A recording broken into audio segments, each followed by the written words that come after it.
333은 잊어버리시고요. 이제는 22입니다.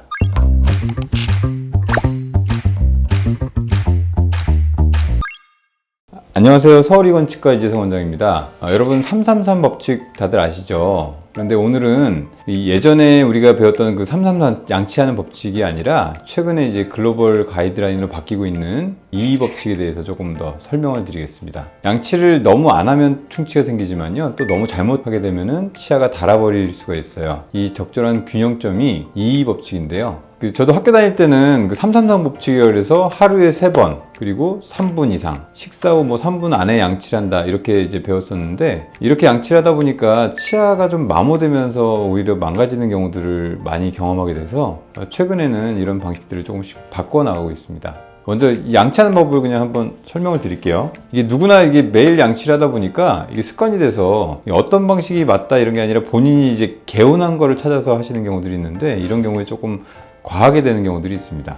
양치를 하실 때는 기본적으로 꼼꼼하게 하는 게 가장 좋겠죠. 꼼꼼하게 하고 너무 세게 닦지 않는 게 가장 중요한데요. 기본적으로 치아를 9획을 나눠주는 게 좋습니다. 바깥쪽에서 하나, 둘, 셋, 그리고 아래쪽 하나, 둘, 셋, 이렇게 시계 방향 돌아가듯이 하시면 되고요. 바깥쪽에 총 6개, 그렇게 되면 반대쪽으로 안쪽으로도 총 6개가 나오겠죠. 이렇게 되면 이제 12개의 구역을 양치한다고 생각하시고, 그 다음에 이 씹는 면, 어금니 쪽 하나, 둘, 셋, 4군데가 있겠죠. 여기를 또 따로 닦아주시면 이 전체가 양치가 빠짐없이 될 수가 있어요.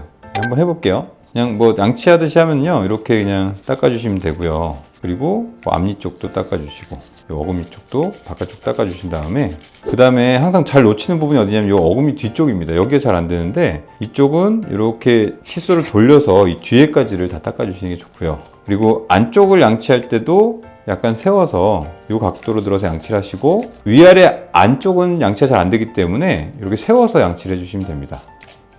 간단하죠? 자, 근데 여기서 이제 환자분들이 학교나 이런 데서 배우는 것 중에 이제 뭐 회전법이라는 게 있어요. 회전법은 어떻게 하는 거냐면 요거를 이렇게 쓸어내리듯이 하는 거죠. 이렇게 문지르면 안 된다, 이렇게 배우죠. 이걸 이제 횡마법이라고 하는데, 실제로 연구 결과를 보면 회전법으로 이렇게 닦아내면은 거의 양치가 제일 잘 안 되고요. 이렇게 옆으로 미는 게 가장 잘 닦인다라고 결과적으로 이렇게 보여주고 있어요. 그럼 이거를 어떻게 해야지 치아 마모를 좀 줄이고 양치를 할 수 있냐?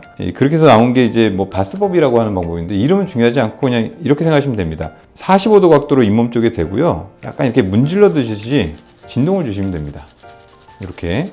바스법의 장점은 이 칫솔모가 잇몸 안쪽에 있는 치태까지를 좀 닦아줄 수 있어요. 그리고 실제로 양치할 때 제가 이렇게 뭐 회전법을 하고 나서 그 다음에 바스법을 이렇게 진동을 줘서 하게 되면요, 안 빠졌던 음식물도 빠지고 조금 더 냄새도 더 제거되는 그런 느낌들을 좀 받을 수 있습니다. 그래서 이거를 한번 보여드릴게요. 제가 양치를 한번 해보겠습니다. 바깥쪽에 시계 방향으로 바깥쪽을 쭉 하고 그 다음에 안쪽을 닦아준 다음에 씹는 면을 닦아주게 됩니다. 치아에 45도 각도로 이렇게 대줍니다. 그러니까 위에는 이렇게 세우게 되고요, 아래는 이렇게 눕히게 되겠죠. 그래서 위쪽 할 때는 이렇게 넣고 치아에 댄 다음에 살짝 앞뒤로 진동을 주면 됩니다. 앞니를 하시고 어금니도 돌려서 진동을 주듯이 이렇게 해주시면 됩니다. 아까 뒤쪽이 잘 안 닦인다고 했잖아요. 그걸 닦을 때는요, 이렇게 살짝 대고 돌려주면 이 어금니 뒤쪽이 닦이는 느낌이 납니다. 안쪽을 다 닦은 다음에는요, 아래 위에 앞니 뒤쪽은 이렇게 세워서 닦아주면 되고요. 저는 이게 다 한번 한 다음에 조금 잘 안 되는 부위는요, 그냥 이렇게 문 상태에서 위아래를 바깥쪽으로 한번 정리를 해줍니다. 씹는 면도 내 부위를 다 잊어버리지 말고 이렇게.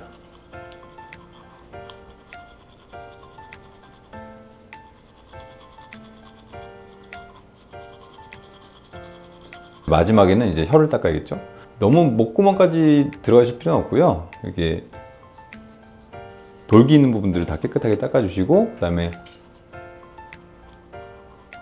입천장을 닦아주시면 끝납니다. 이렇게 양치 다 되고 나면요, 가글을 생각보다 좀 깨끗하게 잘 해주셔야 돼요. 한 10번 정도는 이렇게 가글을 해서 뱉어주셔야 되는데, 이 치약 성분 중에 이 계면활성제 같은 게 좀 남아있게 되면 치아를 건조시키면서 오히려 입냄새 원인이 좀 될 수 있으니까 가글 충분히 해주시는 게 좋습니다. 그러니까 이거를 좀 익숙하지 않거나 좀 잘 못할 것 같으면 전동 칫솔이라든가 음파 칫솔 쓰는 거는 나쁘지 않다고 생각을 하고 있어요. 물론 이제 저는 그냥 일반 칫솔을 쓰고 있는데 이게 잘 안 되는 분들은 그의 도움을 좀 받으셔도 되고요. 더 중요한 건 어떻게 보면 구획을 나눠서 빠짐없이 하는 거, 이게 더 중요한 것 같습니다. 우리가 예전에 배웠을 때는 하루에 3번을 하라고 했는데, 그리고 3분 이상 했는데, 이게 왜 하루에 2번에 2분 이상으로 바뀌었냐면요, 치아를 마모시키는, 치약 속에는 이제 마모제 성분이 있어서 치아를 마모시키게 되고요. 우리 30대 40대 분들이 왔을 때 이가 시려요, 이에 파인 게 느껴져 오시면은 이렇게 치경부 마모증을 많이 볼 수가 있습니다. 치약의 마모제는요, 플라그를 제거해 주기도 하지만 치아를 깎아내기도 할 수 있어서요, 연구 결과에 따르면 이제 기상 후에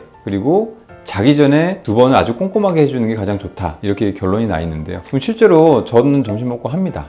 그 이유가 사실 뭐 음식 먹고 사회생활 하면서 이제 입냄새 날까 좀 걱정이 되죠. 그러면 그럴 때는 그냥 가볍게 음식물 그냥 빼는 정도만, 가벼운 양치만 해주시면 됩니다. 탄산이나 주스 마시고 30분 뒤에 해야 한다고 들었는데요. 왜 그런 거예요? 우리가 산성이 있는 음식들 있죠. 탄산이든 음료수 주스든 아니면 우리가 많이 먹는 김치 같은 이런 음식들도요, 이 치아 표면의 범랑질을 일시적으로 좀 부드럽게 말랑말랑하게 만든다고 생각하시면 됩니다. 이때 바로 양치를 하게 되면은 이 치아를 사포로 문지르는 거랑 똑같은 효과를 보게 돼요. 물로 헹구고 바로 양치면 안 될까요? 라고 하시는 분들도 있는데, 이렇게 약해진 치아는요, 침에 있는 성분들이 다시 단단하게 만들어주고 그 시간이 최소한 30분이 걸립니다. 가급적이면 식사를 하시고 나서는요, 한 30분 기다렸다 양치를 하시는 게 마모를 조금 줄일 수 있는 방법입니다. 저희가 이제 치과 왔을 때 치석이 없으면 칭찬을 해드려야 되겠지만, 실제로는 저는 이제 좀 걱정을 합니다. 환자분 양치를 너무 깨끗하게 하시는 것 같습니다, 이렇게 말씀드리는데, 이런 부분들이 대부분 보면 치아가 많이 마모가 돼 있으세요. 밥 먹고 바로바로 양치하고 이런 분들이 오히려 조금 시릴 수 있는 가능성이 좀 더 있겠죠. 그래서 이제 환자분들한테 이제 얘기를 할 때, 환자분한테 이제 뭐 부드러운 칫솔 쓰세요, 양치를 조금 부드럽게 하세요 하면은 대부분 말씀하시는 게 이제 그럼 개운하지 않아요, 이렇게 말씀하시는데, 이 개운하다는 이 개인적인 느낌들이 사실은 한번 생기고 나면 너무 강하게 양치하는 습관들이 몸에 배기 때문에 이건 한 번쯤은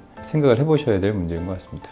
치실은 선택이 아니라 필수적으로 쓰셔야 됩니다. 칫솔질만 하시더라도요, 어느 정도 플라그는 제거되지만 이게 한 60% 정도밖에 제거가 안 돼요. 나머지 40%는 치실을 통해서 제거를 해줘야 됩니다. 특히 이와 이 사이 부분은 칫솔질만으로는 제거가 안 되고, 또 잇몸 안쪽에 대한 청소도 치실을 쓰셔야지 더 깨끗하게 양치를 하실 수 있습니다. 치실은 보통 뭐 아침 저녁 2번 양치할 때 2번 다 하시면 좋은데요, 이게 사실 현실적으로 좀 어렵다면 자기 전 한 번이라도 치실을 써서 깨끗하게 한번 정리를 해주는 게 좋고요. 양치하기 전과 후는 상관이 없다고 하는데, 저는 보통 양치 다 하고 마지막에 이제 치실 써서 마무리하고 있습니다. 어떤 칫솔과 치약을 써야 하나요? 일단 칫솔은요, 미세모 칫솔을 쓰시는 걸 추천을 드리고요, 미세모 칫솔을 쓰게 되면 잇몸 안쪽까지 더 부드럽게 들어가서 닦아줄 수가 있습니다. 치약을 쓰시는 거는 제가 최근까지 말씀드릴 때 칫솔이든 치약이든 마트에 가서 제일 많이 보이는 치약을 사세요, 이렇게 말씀을 드려요. 어떤 뭐 기능성 치약이라든가 이런 것들에 대한 거는 사실은 크게 효과가 없다고 보고요, 시리니 치약은 좀 효과가 있습니다. 근데 이제 잇몸 치약이라든가 미백 치약 같은 경우는 크게 효과가 없기 때문에 잇몸병이라든가 미백을 위해서는 치과에 내원하시는 게 가장 좋다고 봅니다. 소금으로 양치를 해도 되나요? 소금으로 양치를 하시면 절대로 안 됩니다. 이 소금을 그대로 가루를 칫솔에 묻혀서 양치하시는 분들이 있어요. 소금은 물로 가글 한다, 이렇게 말씀하시는 분들이 있는데요, 일단 소금 가루는 절대로 쓰시면 안 되는 게, 이게 입자가 커가지고 치아를 좀 깎아낼 수 있고 마모시킬 수가 있고요, 그리고 잇몸에도 상처를 낼 수가 있습니다. 그냥 소금은 식사하실 때 음식에만 넣으시면 됩니다. 근데 반대로 소금물 같은 경우의 가글은 어느 정도 좀 도움이 될 수가 있어요. 근데 소금물을 어느 정도로 하셔야 되냐면은, 소금물 가글은 양치 다 하시고 보조적으로 쓰는 수단인데, 약간 짠 정도, 너무 짜면 안 되고 약간 짠 정도로 가글 하시면 뭐 붓기라든가 잇몸 건강에 조금은 도움이 될 수가 있습니다. 결국 양치는 얼마나 세게가 아니라 어떻게 꼼꼼하게 하느냐의 문제입니다. 오늘 알려드린 그 구역 나누기와 그리고 이 법칙만 잘 지켜도 여러분의 치아 건강을 잘 지킬 수 있습니다. 이 법칙 하루에 2번 깨끗하게 2분 이상입니다. 지금까지 서울이건치과 이재성 원장이었습니다. 감사합니다.